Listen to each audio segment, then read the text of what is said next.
mendoj që Kosova ka ndërtuar një demokraci të tillë që i reziston edhe si themi edhe situatave të krizave në cilat po ballafaqohet shteti, shoqëria, dhe mendoj që kjo është e mirë sepse tu sfidu edhe me situata jo shumë të zakonta, ne po tregojmë që megjithatë kemi ndërtu një sistem që i qëndron jo vetëm si të themi krizave të brendshme, por edhe krizave të jashtme.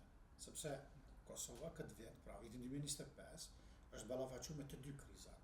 E para vendore, për shkak se nga fillimi i vitit ne nuk kemi parlament funksional, e si mungesë e parlamentit nuk ka mbikëqyrje parlamentare, gjë që është segmenti më i rëndësishëm i demokracisë që na kemi ndërtuar.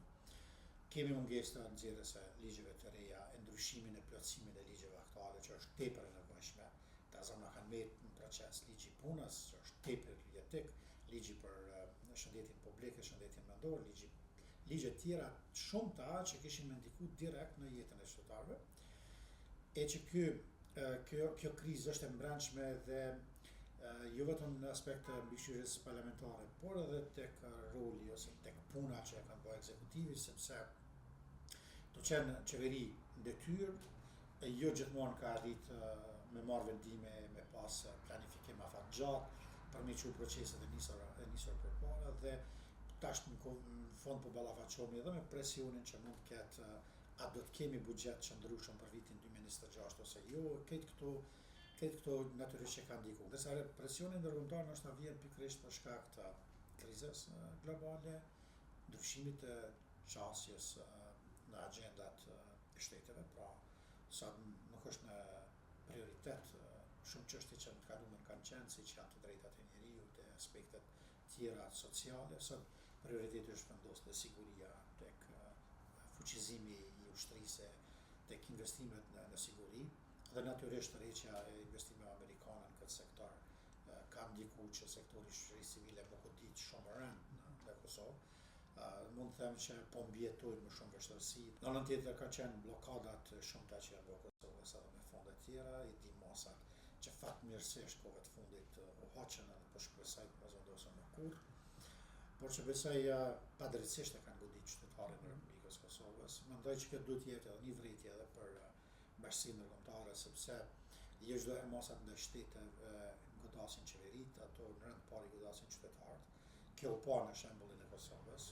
Unë shpresoj që me heqjen e këtyre mosave do të fillojmë me u zhvillu procesi normalisht dhe me u kthy normalitet, edhe ato projekte, ato programe ku ka pas investime ndërkombëtare me fillu me u zbatu, por ndryshe ka qenë vit sfidues. Në aspektin e sistemit tonë të drejtësisë, besoj që ka pas shumë sfida ky vit. E para mosgjedhja e kryeprokurorit të shtetit mendoj që është një problem shumë i madh. Unë nuk duhet të hyj në si themi në analizë ose në vlerësim se kush e ka fajin në këtë rast. Po mendoj që e para që ka mungu është komunikimi. Komunikimi në mes të institucioneve duhet të jetë diçka bazike, diçka pa cilën nuk arrihet me u zhvillu asnjë aktivitet përpara.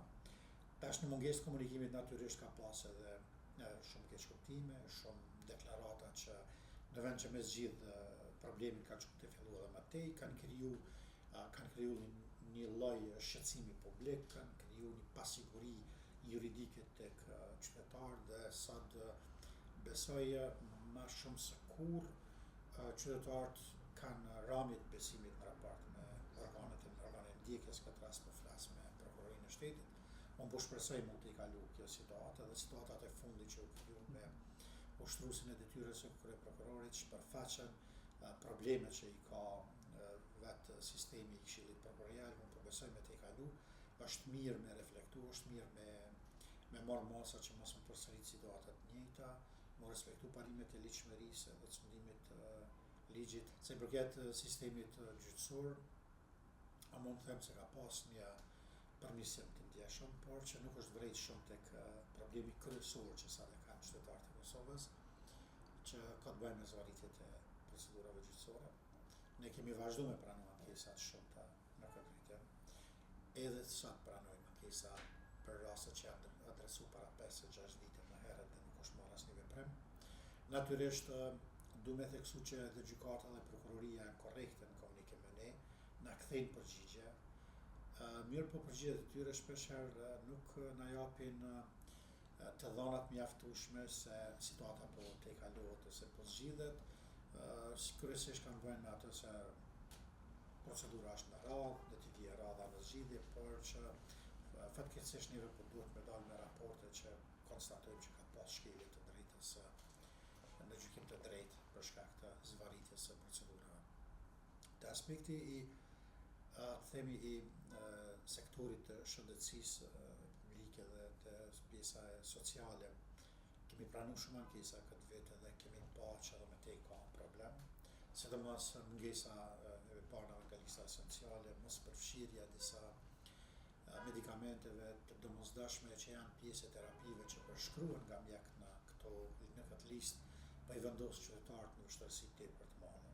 Unë kam pasur raste kur shumë atë që kërkohen me mbulu këto shpenzime mjekësore detyrojnë me hidhen kredi, me shitë edhe palyshmëri dhe nuk arrin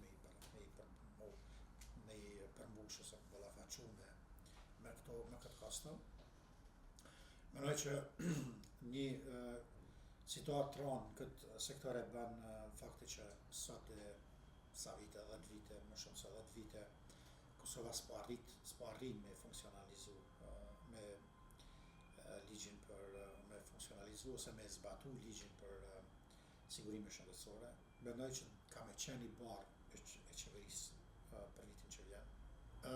Mungesa e vullnetit me ndërtu sistemin e informimit shëndetësor ka ndiku që ky ligj të jetë i pazbatueshëm dhe unë mendoj derisa ky sistem nuk ndërtohet ka me mbet pra pazbatuar. Na duhet me lyp llogaridhënie dhe përgjegjësi prej institucioneve pse nuk po ndodh ky fakt, sepse sa më shumë zgjat, as më shumë shtohen dyshimet se ka mungesë vullnetit ose ka edhe qëllime tjera. E nuk kisha dashur me këtë rast në spekulime të cilat janë ato, por që shpeshherë thuhen edhe publikisht që mund të jenë të lidhura me grupet e interesit.